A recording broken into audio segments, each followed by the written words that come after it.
ಜೊತೆಗೆ ಈಗ ಬೆಂಗಳೂರಿನಲ್ಲಿ ಮತ್ತೆ 3 ಪಾಕಿಸ್ತಾನಿ ಪ್ರಜೆಗಳನ್ನ ಅರೆಸ್ಟ್ ಮಾಡಲಾಗಿದೆ. ಬೆಂಗಳೂರಿನ ಪೀಣ್ಯದಲ್ಲಿ ಪಾಕ್ ಮೂಲದ ಕುಟುಂಬ ವಾಸ ಆಯಿತು. ಪಾಕಿಸ್ತಾನ ಮೂಲದ ಪತಿ, ಪತ್ನಿ ಹಾಗೂ ಮಗಳು ಈ 3ರನ್ನ ಈಗ ಪೊಲೀಸರು ಅರೆಸ್ಟ್ ಮಾಡಿದ್ದಾರೆ. ಜಿಗಣಿಯಲ್ಲಿ 4ರನ್ನ ಬಂಧಿಸಿದ್ದಂತಹ ಪೊಲೀಸರು ಈಗ ಮತ್ತೆ 3ರನ್ನ ಅರೆಸ್ಟ್ ಮಾಡಿದ್ದಾರೆ. ಕಳೆದ ವಾರ ರಶೀದ್ ಸಿದ್ದಿಕಿ ಹಾಗೂ ಕುಟುಂಬಸ್ಥರನ್ನ ಪೊಲೀಸರು ಬಂಧಿಸಿರ್ತಾರೆ. ಈಗ ಮತ್ತೆ 3 ಪಾಕಿಸ್ತಾನ ಪ್ರಜೆಗಳು ಪೊಲೀಸರ ಬಲೆಗೆ ಬಿದ್ದಿದ್ದಾರೆ. ಅದು ಕೂಡ ರಶೀದ್ ಸಿದ್ದಿಕಿ ಕೊಟ್ಟಂತಹ ಮಾಹಿತಿಯ ಹಿನ್ನೆಲೆ, ಆ ಮಾಹಿತಿಯನ್ನ ಆಧರಿಸಿನೇ 3ರನ್ನ ಅರೆಸ್ಟ್ ಮಾಡಿರೋದು ಪೊಲೀಸರು.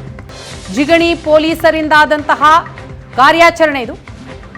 ಬಂಧಿತ 3 ಪಾಕ್ ಪ್ರಜೆಗಳಿಗೆ ಮೆಡಿಕಲ್ ಟೆಸ್ಟ್ ಮಾಡಲಾಗಿದೆ. ಜಿಗಣಿ ಪ್ರಾಥಮಿಕ ಆರೋಗ್ಯ ಕೇಂದ್ರದಲ್ಲಿ ಮೆಡಿಕಲ್ ಟೆಸ್ಟ್ ಆಗಿದೆ. ಪಾಕ್ ಪ್ರಜೆಗಳ ತನಿಖೆಯಲ್ಲಿ ಬಯಲಾಗ್ತಾ ಇರುವಂತಹ ಸ್ಫೋಟಕವಾದ ಮಾಹಿತಿಗಳಿವೆ. ಪಾಕಿಸ್ತಾನದಿಂದ ಭಾರತಕ್ಕೆ ಬಂದಿದ್ದವರು 15ಕ್ಕೂ ಅಧಿಕ ಮಂದಿ. ಈಗ ಅದರಲ್ಲಿ 7 ಜನರನ್ನ ಪೊಲೀಸರು ವಶಕ್ಕೆ ಪಡೆದಿದ್ದಾರೆ. ರಶೀದ್ ಸಿದ್ದಿಕಿ ಕುಟುಂಬದ ಜೊತೆ ಭಾರತಕ್ಕೆ 7 ಮಂದಿ ಬಂದಿರ್ತಾರೆ ಬೆಂಗಳೂರಿಗೆ. ಉಳಿದವರು ಬೇರೆ ಬೇರೆ ರಾಜ್ಯಗಳಿಗೆ ಹೋಗಿದ್ದಾರೆ. ಬೇರೆ ಬೇರೆ ರಾಜ್ಯಗಳಿಗೆ ಎಂಟ್ರಿ ಕೊಟ್ಟಿದ್ದಾರೆ. ಅಸ್ಸಾಂ, ಒಡಿಶಾ ಮತ್ತು ಹೈದರಾಬಾದ್.